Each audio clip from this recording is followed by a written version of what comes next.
The Old Bailey has decided that the Metropolitan Police firearms officer charged with murdering Chris Kaba will be named. Now, a judge dismissed concerns about the, quote, real and immediate risk to the officer if his identity was made public. The Metropolitan Police says the decision is hugely concerning for police officers. Joining us now is former Detective Superintendent at the Metropolitan Police, Shabnam Chaudhri. Good morning, Shabnam. Good to see you on Britain's Newsroom today. Tell us then your reaction to this ruling. Yeah, I think having spoken to many officers in the last day or so, it's been very, very disappointing for them.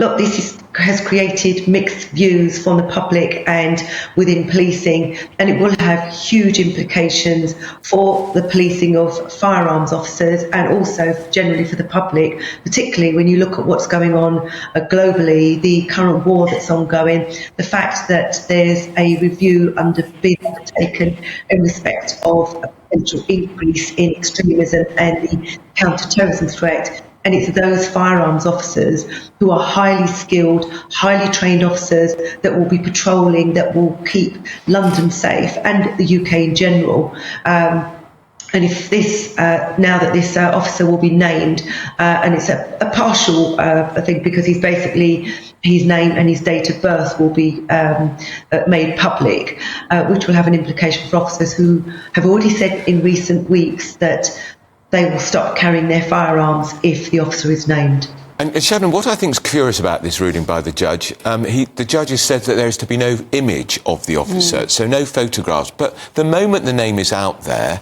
the picture will be plastered all over social media. So it's a pretty. I think it's almost pointless what he's doing here because that's what's going to surely happen.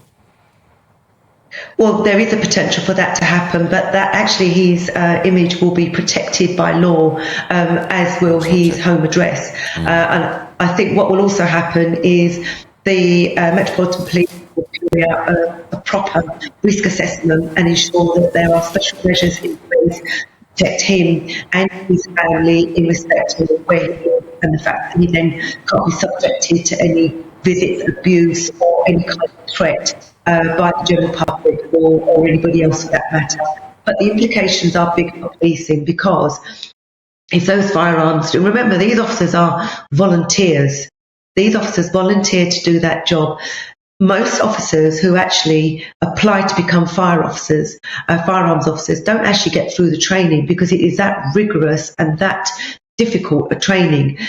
Police officers that carry firearms, they do around 4,000 operations, firearms operation, about 800 which are pre-planned, and they are the ones that generally will recover firearms off the street. So their role is crucial to policing, and this will have implications. Now, I know that the Home Secretary has agreed to undertake an accountability review, which she plans to have completed by the end of the year, and I wonder if that will have any change in respect of a further appeal to the courts in respect of the identity of that officer. Do you think this ruling is going to make it even less likely that your former colleagues, police officers, are going to want to become a firearms officer, Shabnam?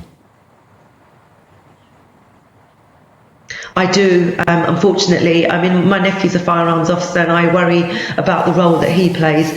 I do absolutely agree that every police officer must be held to account.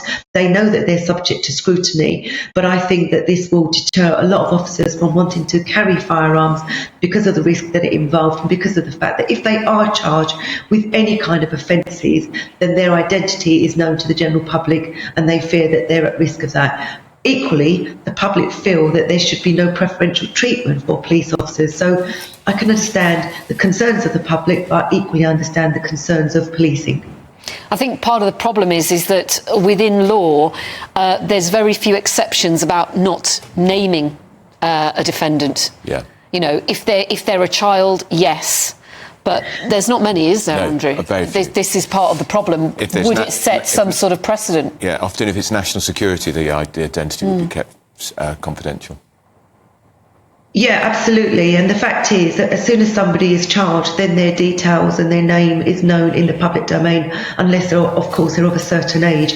And therefore, the public feel that police officers shouldn't be above the law. Again, these officers are supported by the Met Police senior leadership. They feel very, very strongly about this.